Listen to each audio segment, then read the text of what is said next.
welcome to another edition of Rich Flows Training. And today we'll be looking at a very important and crucial topic, especially as in such time like this, which is climate change, ecosystem-based adaptation and systematic adaptation assessment training, the first series. In today's training, we will lay a foundation of what climate change is, the concept of climate change adaptation, and ecosystem-based adaptation for climate change. My name is Ojo Sunday. For the past few decades, climate change has been a very serious issue with significant negative impact on the living organisms and the environment as well. And the two fundamental societal response options for reducing the impact and the risk of climate change are climate change mitigation and climate change adaptation. And today, we'll be focusing our discussion on climate change adaptation. So if you should ask ourselves what climate change adaptation is, there are a lot of definitions given to climate change adaptation by different international organizations, though fundamentally they refer to the same thing. So because of our time, we look at 3 of those definitions.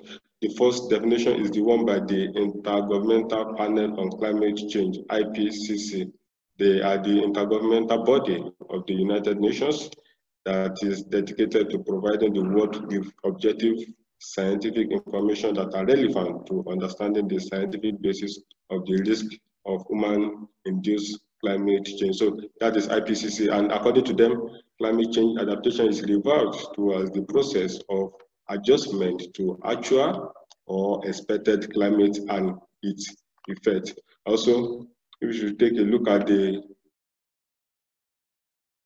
definition that was given by the United Nations Framework Convention on Climate Change. They defined climate change adaptation as the actions taken to help communities and ecosystems cope with changing climate conditions.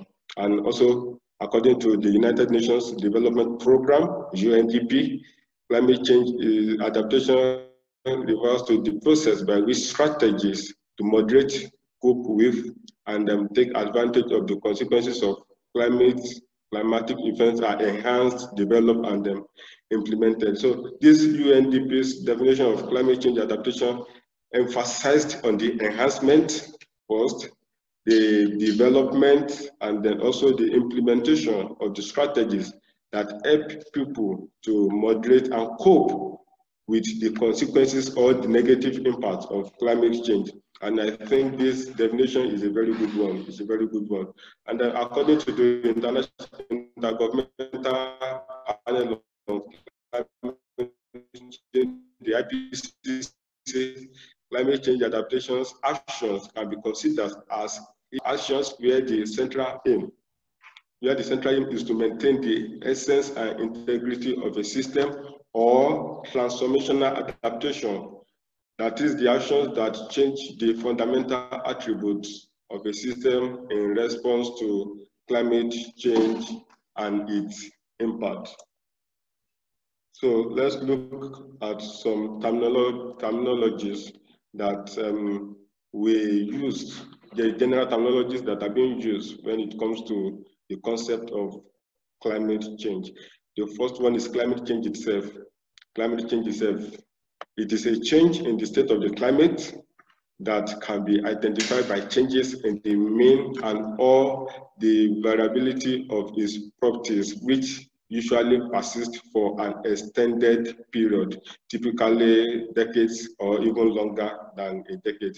And climate change may be due to the natural internal or external processes. So the actions that cause climate change can be internal or the external natural processes, but largely, on the large extent, the causes of climate change are due to the persistent anthropogenic changes in the composition of the atmosphere or in land use. Also, another important terminology when it comes to the concept of climate change is climate sensitive domains.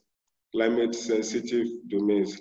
They are the areas or the sectors that are at the receiving end of the impact or the effect of climate change. So when we talk about adaptation, these areas, these climate sensitive domains, they are the focal points of climate change adaptation.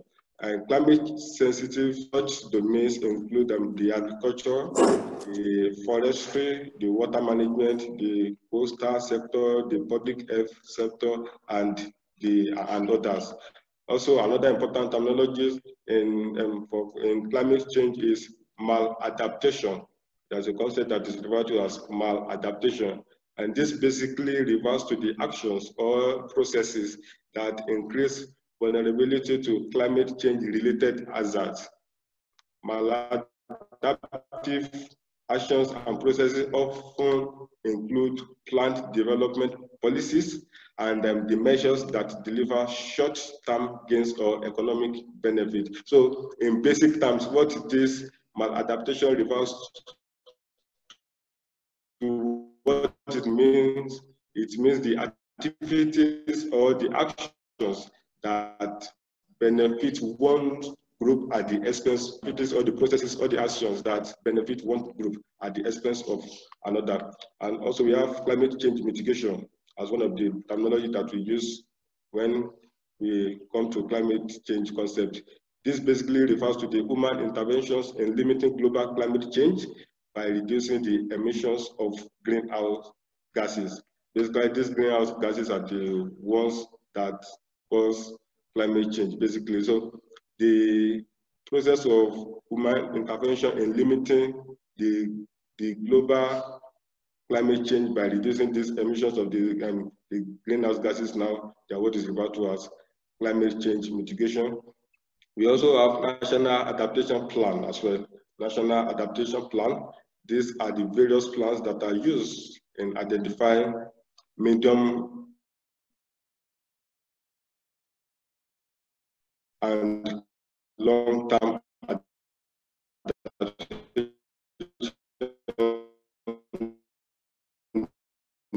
needs and developing and implementing ability. And this refers to the rate of climate change variation to which a system or organism is exposed, including its sensitivity. The sensitivity of the organism is the adaptive capacity of the organism as well. And then it also refers to the features and the circumstances of a community, system, or asset that makes it susceptible to the damaging effects of climate change hazard. All right, so let's move on to the concept of climate change ecosystem-based adaptation. Climate change ecosystem-based adaptation. There are various approaches that can be used in carrying out our climate change adaptation process. And one of them is what we want to look at now, which is the ecosystem-based adaptation approach. We also have the technological approach as well, but today we'll be focusing our discussion on the ecosystem-based adaptation approach. The ecosystem-based adaptation approach for climate change refers to the approach of incorporating biodiversity and ecosystem services into an overall adaptation strategy in order to help people to adapt to the adverse effects of climate change. So it refers to the various approaches whereby we incorporate the biodiversity and the ecosystem services into an overall adaptation strategy. Ecosystem-based strategy for climate change adaptation uses biodiversity and ecosystem services as part of an overall adaptation strategy in order to help people and community to adapt to the negative effects of climate change at local, national, and regional level. So let's quickly take a look at the objectives of ecosystem-based climate change adaptation approach. What are the objectives of this particular adaptation approach? The first one is that it takes the advantages of initiatives that reduces human vulnerabilities and enhances adaptive capacity in the context of existing or projected climate variability and changes through sustainable management, conservation, and the restoration of ecosystems. It's also a strategy for the integrated management of land, water, and living resources that promote conservation and sustainable use in an equitable way. Another objective is that it seeks to maintain the natural structure and also the function of ecosystem, and also recognizes that humans and their action are an integral component of ecosystem. Another important objective is that it uses biodiversity and ecosystem services, which are the natural services now, as part of an overall adaptation strategy to help people. And it also uses the sustainable management, conservation, and the restoration of ecosystems to provide services that enable people to adapt to the impact of climate change. It also aims to maintain and increase the resilience and also to reduce the vulnerability of ecosystems and people in the face of the adverse effects of climate change. It is also aimed at generating significant social, economic, and cultural benefits, and also contribute to the conservation of biodiversity and build on the traditional knowledge. Another objective is that it addresses the crucial links between climate change, biodiversity, ecosystem services, and sustainable resource management, and therefore contribute to the avoidance and reduction of greenhouse gas emission. That is a very important one. Also, it helps in maintaining existing carbon stocks, regulate water flow and storage, and also maintain and increase resilience, and also reduce the vulnerability of ecosystem and people at large. So let's look at another important concept, which is the approaches to climate change ecosystem-based adaptation. The approaches to climate change ecosystem-based adaptation. We have short-term adaptation approach, which is essential because it helps to initiate and encourage urgent response measures to prevent or mitigate short-term impacts that are already occurring and likely to arise from climate change. So it helps us to initiate and encourage urgent response. So this is what this approach is for urgent response measures to prevent or mitigate the effect of climate change. We also have the medium and long-term adaptation approach. This is also important because it helps in enhancing the adaptive capacity to prevent and mitigate possible impacts by assessing the risk of impact that may occur in the medium and long term, and by controlling the impact, reducing vulnerability and strengthening resilience. Another approach is the adaptation measures in individual sectors. There's a particular approach that is called adaptation measures in individual sectors. These are measures implemented.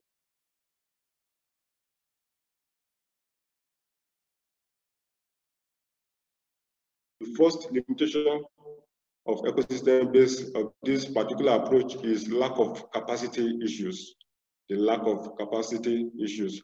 Capacity in this context refers to the institutional, the financial, and the technical resources that are required to support action on climate change. So the institutional, the financial, and then the technical or the technological resources that are required to be able to carry out this. So the capacity are not readily available.